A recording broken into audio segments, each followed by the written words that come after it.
வணக்கம். நீங்க அனுப்பி வச்சிருந்த சோர்சஸ் எல்லாம் படிச்சு பார்த்தேன். ம். ரொம்பவே சுவாரஸ்யமா இருந்துச்சு. நாம இன்னைக்கு புலம்பெயர்ந்த தமிழ் மக்கள் கிட்ட இருக்கிற முருகன் பக்தி, குறிப்பா இந்த தைப்பூச திருவிழாவை பத்தி தான் ஆழமா அலச போறோம். ஆமா. ஆனா இதுல ஒரு விஷயம் என்னைய ரொம்பவே யோசிக்க வச்சுது. ம். உங்க சோர்சஸ் ஒரு பெரிய முரண்பாட்டை காட்டுது. ம். ஒரு பக்கம் உடம்ப வருத்திக்கிற அளவுக்கு தீவிரமான சடங்குகள் மூலமா வெளிப்படுற ஒரு ஆழமான பக்தி. ஆமா. இன்னொரு பக்கம் மானுடவியல் பார்வையில ஒரு அடிப்படை கேள்வி வருது. வலிய நாம எப்படி புரிஞ்சுக்கிறோம்? ஆமா.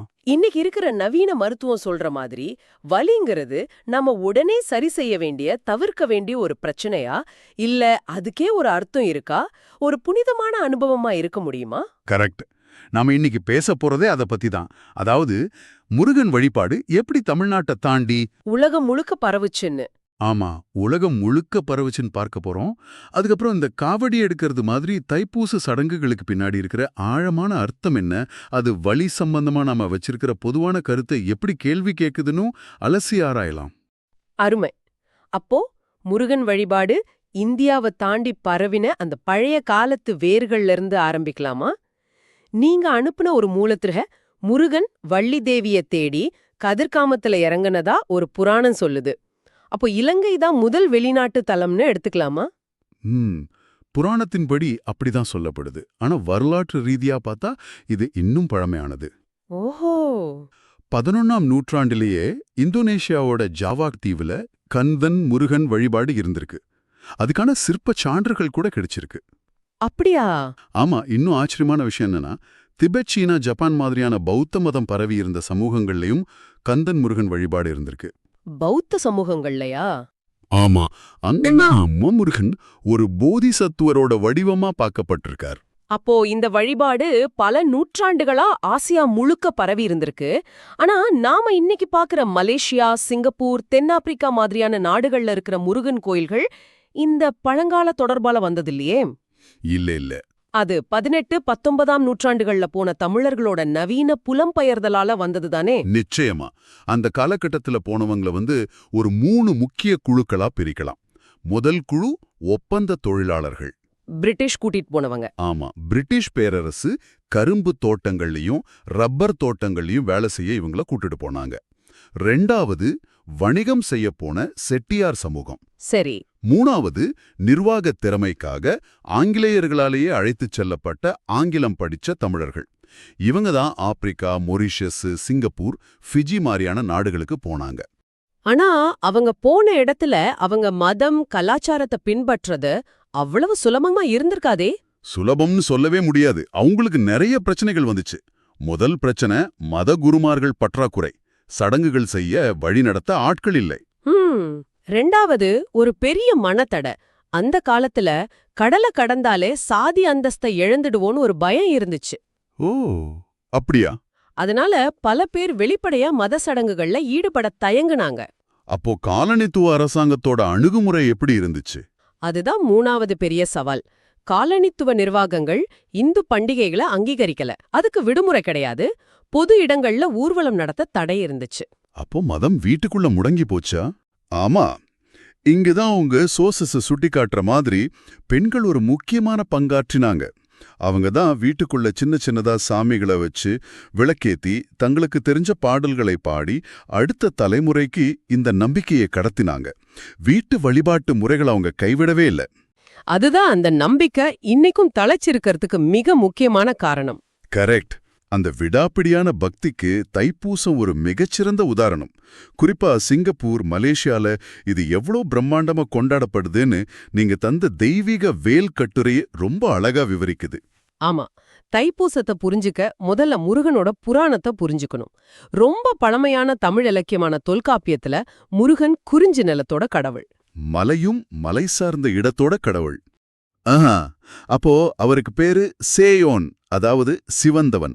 காலப்போக்குல வட இந்திய கடவுளான ஸ்கந்தனோட அம்சங்களும் முருகன் வழிபாட்டோடு இணைஞ்சது. இன்னைக்கு நாம பார்க்கிற மயில் வாகனம், வேல் இதெல்லாம் அந்த இணைப்போட சின்னங்கள் தான். அப்போ தைப்பூசத்தோட மைய புராணமே அன்னை சக்தி சூரபத்மன் என்ற அசுரனை அழிக்கிறதுக்காக முருகனுக்கு ஞான வேலை கொடுத்த நாள் தானே? அதேதான். சூரனை அழிச்சது கந்தசஷ்டி விழாவாக கொண்டாடப்பட்டாலும் அந்த சக்தி வாய்ந்த வேல் முருகனுக்கு கிடைச்ச நாளான தைப்பூசத்துக்கு குறிப்பா பழனி மலைக்கு ஒரு தனிச்சிறப்பு இருக்கு. இங்கதான் இடும்பன் என்ற அசுரனோட கதை உள்ள வருது. ஓ, காவடிக்கு காரணமான இடும்பன் கதை சொல்லுங்க. அகத்திய முனிவர் இடும்பன் கிட்ட சிவகிரி சக்திகிரிங்கிற 2 மலைகளையும் தென்பொதிகைக்கு தூக்கிட்டு வர சொல்றார். இடும்பனோ ஒரு பெரிய தடியோட 2 முனையிலையும் மலைகளை கட்டி காவடி மாதிரி தோள்ல தூக்கிட்டு வரான். வழியில பழனி கிட்ட இளைப்பாற கீழே வைக்கிறான். சரி. திரும்ப தூக்க முயற்சி பண்ணும்போது மலை அசையல. கோபமாகி மலை மேல ஏறி பார்த்தா அங்க ஒரு சின்ன பையன் நிக்கிறான். அது முருகன். ஆமா, ஆனா இடும்பனுக்கு தெரியல. அவன் அந்த பையனை மலையை விட்டு இறங்க சொல்லி மிரட்ட சண்டை வருது. அந்த சண்டையில இடும்பன் இறந்து போறான். அப்புறம் இடும்பனோட மனைவி இடும்பி வேண்டிக்கிட்டதால முருகன் இடும்பனை உயிர்ப்பிக்கிறார். ஓஹோ. அப்போ இடும்பன், இறைவா, நான் எப்படி இந்த மலைகளை காவடி மாதிரி தூக்கிட்டு வந்தனோ அதே மாதிரி காவடி எடுத்து உன்னை வழிபடுறவங்களுக்கு எல்லா அருளும் கிடைக்கணும்னு வரம் கேட்கிறான். முருகனும் அந்த வரத்தை கொடுக்கிறார். இதுதான் காவடி எடுக்கிற சடங்கோட மூலம். ஆமா. நீங்க அனுப்புன தகவல்கள்ல காவடியில இருக்கிற வெவ்வேறு வகைகளை பத்தி அழகா சொல்லியிருந்தாங்க. வெறும் தோள்ல தூக்குறது மட்டும் காவடி இல்ல. இல்ல. அதுல பல நிலைகள் இருக்கு. பெண்கள் குழந்தைகள் சுமக்கிற பால் குடம், அப்புறம் தோள்ல சுமக்கிற மரக்கட்டையான தோள் காவடி. இதுதான் பேசிக். ஆமா, அதுக்கப்புறம் அடுத்தடுத்த நிலைகள் இருக்கு. அழகு காவடிங்கிறது மயிலிறகால அலங்காரம் பண்ணி உடம்புல சின்ன சின்ன வேல்களை குத்திக்கிட்டு சுமக்கிறது. அழகு காவடிங்கிறது இன்னும் தீவிரமானது.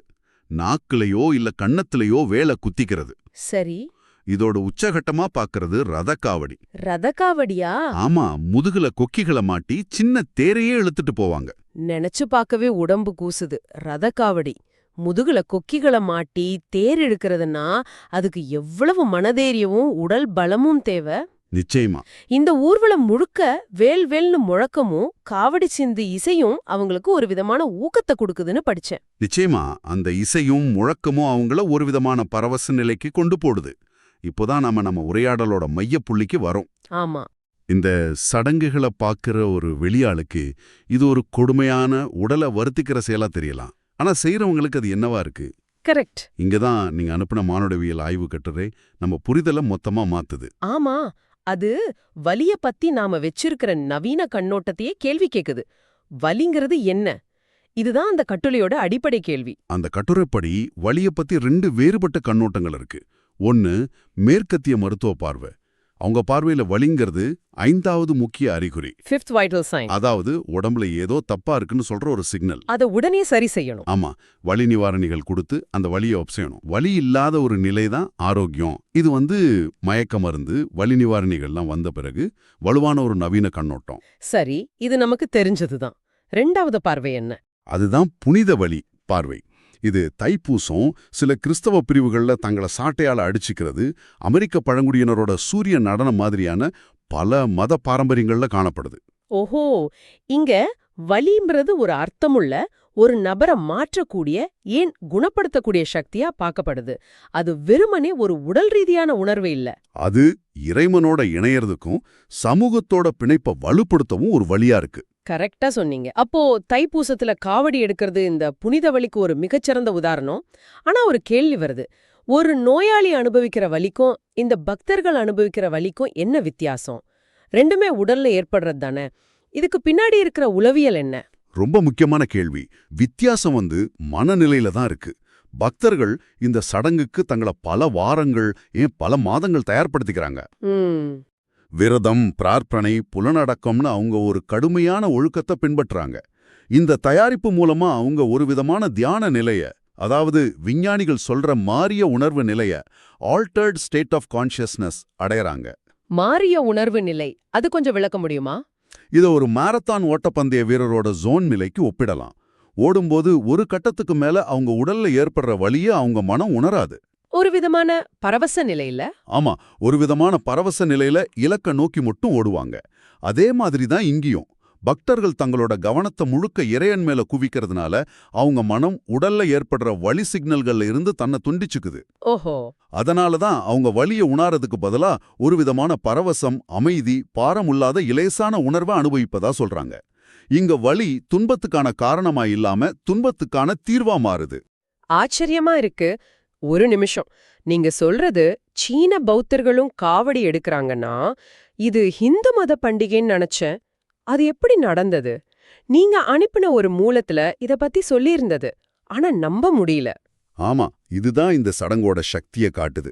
குறிப்பா மலேசியாவுல சீன பௌத்தர்களும் தாவோயிஸ்டுகளும் இதுல ரொம்ப ஆர்வமா பங்கேற்கிறாங்க. அப்படியா? ஒருவேளை அவங்க முருகன் மேல இருக்கிற பக்தியால செய்யலாம், அல்லது ஒரு நேர்த்திக்கடனை நிறைவேற்ற செய்யலாம். காரணம் எதுவா இருந்தாலும் இந்த சடங்குல இருக்கிற அந்த சக்தி குறிப்பிட்ட மதத்தோட எல்லைகளை தாண்டி மத்தவங்களையும் இருக்குது.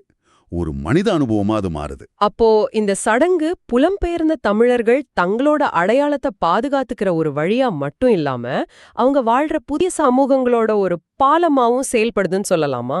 நிச்சயமா. சரி, இதையெல்லாம் புலம்பெயர்ந்த தமிழர்களோட ஒட்டுமொத்த சூழலோட இணைச்சு பார்ப்போம். நீங்க அனுப்புன மூலங்கள்ல ஒரு சுவாரஸ்யமான கருத்து இருக்கு. எந்த கருத்து? தனிமைப்படுத்தப்பட்ட புலம்பெயர்ந்த சமூகங்கள் தாய்நாட்டை விட தங்களோட கலாச்சாரத்தோட பழமையான கூறுகளை அதிக பொறாமையோட பாதுகாக்க முயற்சிப்பாங்கன்னு அந்த மூலம் சொல்லுது. இதுக்கு 2 நல்ல உதாரணங்களும் கொடுக்குது. ஐஸ்லாண்ட்ல இருக்கிற மக்கள் பல நூற்றாண்டுகளுக்கு முன்னாடி நார்வேவிலிருந்து பிரிஞ்சு போனாலும் இன்னைக்கும் பழைய நார்ஸ் மொழியோட பல கூறுகளை பாதுகாத்து வர்றாங்க. சரி. அதே மாதிரி யாழ்ப்பாண தமிழர்கள் தமிழ்நாட்டு தமிழர்களை விட செவ்வியல் தமிழை அதிகமா பயன்படுத்துறதாவும் பாதுகாக்கிறதாவும் சொல்லப்படுது. ரொம்ப சுவாரஸ்யமான ஒப்பீடு. அப்போ இதே தர்க்கத்தின்படி பார்த்தா ஒருவேளை எதிர்காலத்துல காவடி மாதிரியான பழக்க வழக்கங்கள் தாய்நாடான இந்தியாவை விட புலம்பெயர்ந்த நாடுகள்ல இன்னும் வலுவாக பாதுகாக்கப்படலாமோ? அது நடக்கிறதுக்கு வாய்ப்புகள் அதிகம். ஏன்னா ஒரு புலம்பெயர்ந்த சமூகத்துக்கு இந்த மாதிரியான சடங்குகள் வெறும் மத நம்பிக்கை மட்டும் இல்ல, அது அவங்களோட அடையாளம். ஆமா, அது அவங்களோட அடையாளம், அவங்களோட கூட்டு நினைவு, அவங்க எங்கிருந்து வந்தாங்கங்கிற கதை. அது விடாம புடிச்சுக்கிறது, அவங்க தங்களை அந்த புது உலகத்துல நிலைநிறுத்திக்கிறதுக்கு உதவுது. அப்போ நாம இன்னைக்கு பேசின விஷயங்களை தொகுத்து பார்க்கலாம். முருகன் வழிபாடு தமிழ் மக்களோட பயணத்தோடவே சேர்ந்து உலகம் முழுக்க பரவிய விதம், ஆமா, அவங்க போன இடங்கள்ல தங்களோட நம்பிக்கையை தக்க வைக்க சந்திச்ச தடைகள், அதையெல்லாம் மீறி தைப்பூசம் மாதிரியான ஒரு சக்தி வாய்ந்த விழா எப்படி அவங்களோட அடையாளத்தோட மையமா மாறுச்சுன்னு பார்த்தோம். கரெக்ட். அதுக்கப்புறம் காவடி சடங்கு மூலமா வலி சம்பந்தமான நம்ம நவீன மருத்துவமயமாக்கப்பட்ட புரிதலை இந்த விழா எப்படி சவால் செய்யுதுன்னு ஆழமா பேசணும். ஆமா, உடல் ரீதியான வலி எப்படி ஒரு புனிதமான ஆன்மீக அனுபவமா மாற முடியுங்கிறது தான் இதுல இருக்கிற ஆச்சரியமான விஷயம். இறுதியா நீங்க சிந்திச்சு பார்க்கறதுக்காக ஒரு கேள்விய முன்வைக்க விரும்புறேன். நீங்க அனுப்பின அதே மானுடவியல் ஆய்வு கட்டுரை விளையாட்டு வீரர்களை பத்தி ஒரு சின்ன குறிப்பு கொடுக்குது. வலி குறித்த இந்த 2 பார்வைகளுக்கும், அதாவது புனிதமான பார்வைக்கும் மருத்துவ பார்வைக்கும் நடுவுல விளையாட்டு வீரர்கள் ஒரு இடைப்பட்ட நிலையில இருக்கிறதா அது சொல்லுது. அவங்க பயிற்சியின் போது வர நல்ல வலிக்கும் காயத்தால வர கெட்ட வலிக்கும் உள்ள வித்தியாசத்தை பிரிச்சு பார்க்க கத்துக்கிறாங்க. ஆமா, good pain versus bad pain. உங்களுக்கான கேள்வி இதுதான். இந்த மூலங்கள் வலியை பத்தி 2 வேறுபட்ட கண்ணோட்டங்களை முன்வைக்குது. புனிதமானது, மருத்துவ ரீதியானது.